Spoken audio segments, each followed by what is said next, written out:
It takes a village to raise a child. It took a village, or all of Northwest Missouri, to pull this off and make this happen for our children.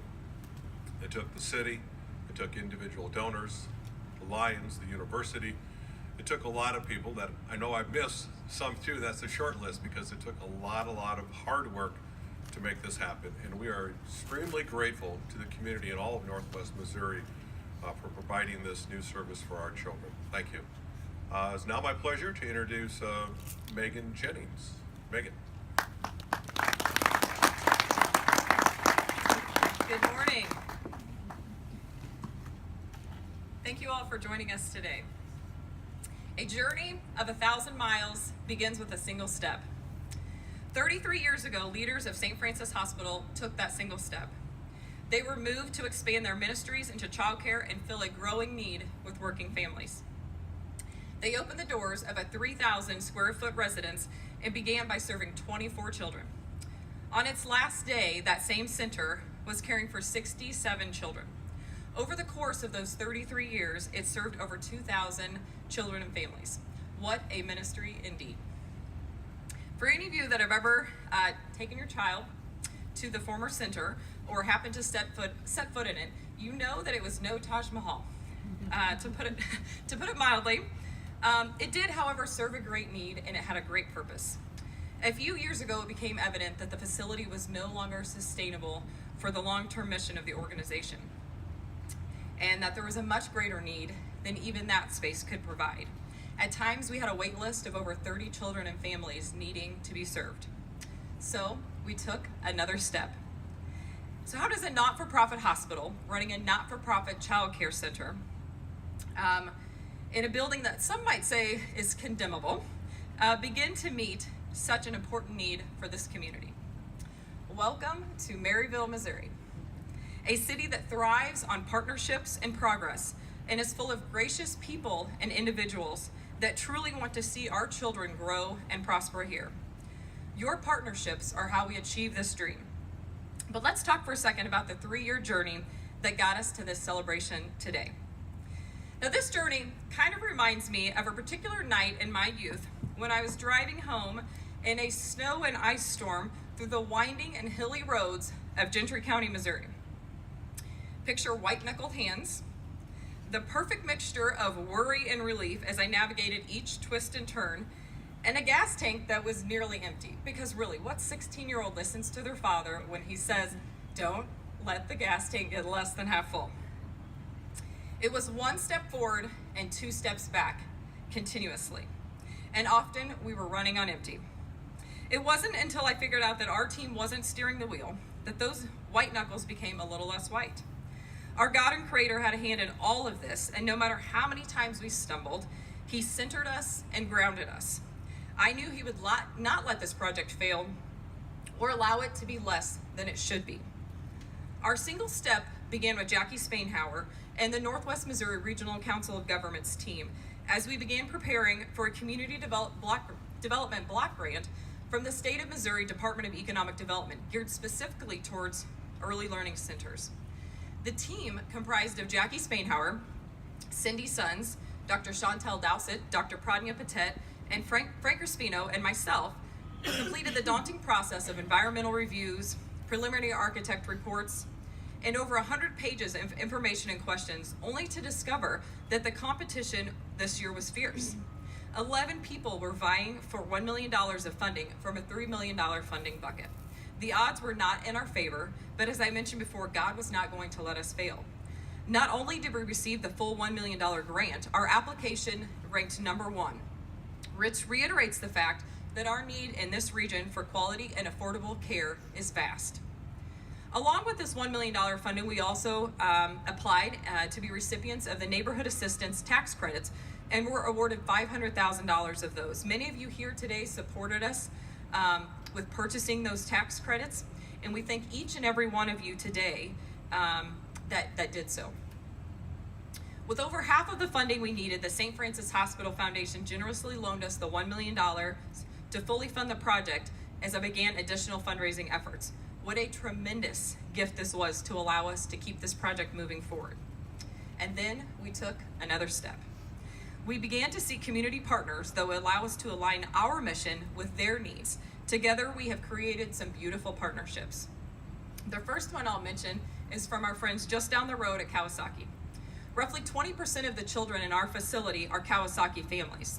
Their generous gifts supported our indoor activity center and gross motor space. And with their partnership, we are working towards several initiatives to break down barriers that employees face with childcare, including backup care and overlap shift coverage. Kawasaki, we are extremely grateful for your contribution and look forward to working with you to better support working families in our region. Our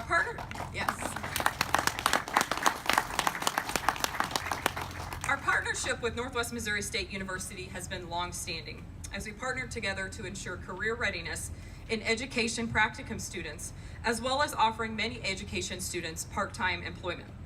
With the new early childhood degree program starting, we know that partnership will only expand and help strengthen our next class of educators and leaders. Thank you to John, Denise, and the Northwest Foundation for supporting this great partnership and initiative.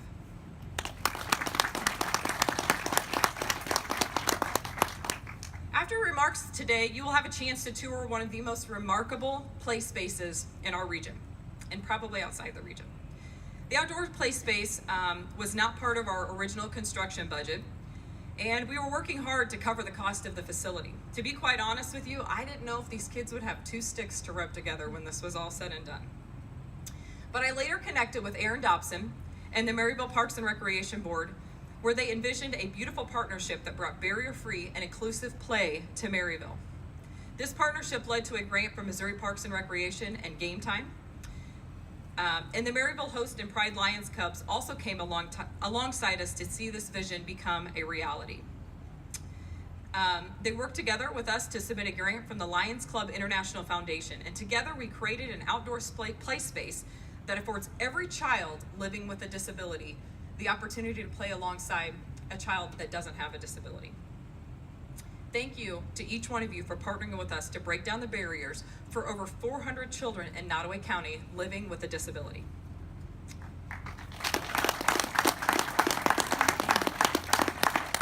And then we took another step. In my brief 3 years of working for this organization, I have never met or been surrounded by more compassionate people. We have something rare here that I would arguably say that you would have trouble finding anywhere else, and that is our people. Through our employee appeal and payroll deductions, physicians like Dr. Conti Havaldar and Dr. Susan Watson, along with over 40 other employees, contributed over $50,000 to this project. But for us, it starts at the top. Our leader, Mike Baumgartner, stood behind this project and helped us push through any obstacle that may have come our way, because he is centered around our mission of providing quality and affordable care for every child in our region. And he allowed us to complete this expansive, inclusive playground project with his personal gift as well. He inspires each of us at the hospital campus to be the good and leads by example. Thank you, Mike, and the St. Francis family for your contributions today. And we took another step. This journey has been a labor of love. As we celebrate the grand opening event today, may I also extend a heartfelt thank you to those that saw us to the finish line. Krista Barkas, our HR director here, organized and collaborated with us as Frank went out on medical leave and saw us to the finish line with her efforts in that. Gary Thompson is probably hiding in the back and maybe running as fast as Gary can run. I want to thank him and his entire maintenance staff. This guy has been the backbone behind this project build. He now proudly owns a copy of our state licensing requirements and can recite more information about licensing, fire codes, sanitation than anyone in their capacity probably ever should be able to.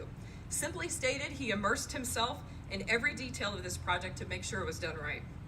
I took a screenshot of my favorite text that he sent me, and I'll clean it up for you a little bit. But he said he was watching the final pieces of our surfacing go on in our playground, and he sent me a text that with a picture of it, and he said, "You know, you're a real pain." He said, "But this place sure does look nice," and I'm going to keep that one because now I know that Mo, no matter how high his frustrations may get, he would do it all over again.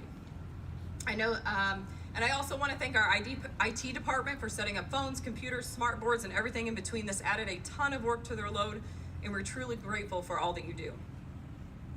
To the City of Maryville for partnering with us and being the pass-through organization for our Community Development Block Grant. To the king of rallying volunteers, Mr. W.R. O'Reilly, who got the muscle that we needed behind our playground build through the Lions Club and local football teams and helped us build this playground. And we also thank him for making the Lions Club International Grant possible. To Kenna and Chloe Johnson and Denise Jasinski for honoring the legacy of Peggy Wellington through this center and all that contributed to that dedication as well. To Dr. Watson and Susan Grispino, whom you'll hear from in just a moment, for giving your time and talent to help ensure every child in this center thrives. And to the Heartland Foundation providing us the matching grant to allow us to put Susan and Susan's vision and along with our collaborative partnerships into action. To our parent committee who fundraised, advised, and supported this project, even when many of their children are now headed off to kindergarten and not using the space, they believed in a better future.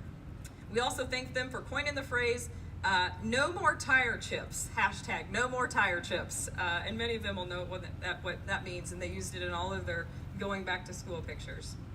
I could spend all day naming off the people that came together that contributed to this project in some way. Thank you, thank you, thank you. I pray that each one of you feels our most sincere gratitude and thankfulness today for all that you have done in making this dream a reality. Early education matters, and we are grateful to each of you that each of you have chosen to make it a priority today for the advancement of our future here.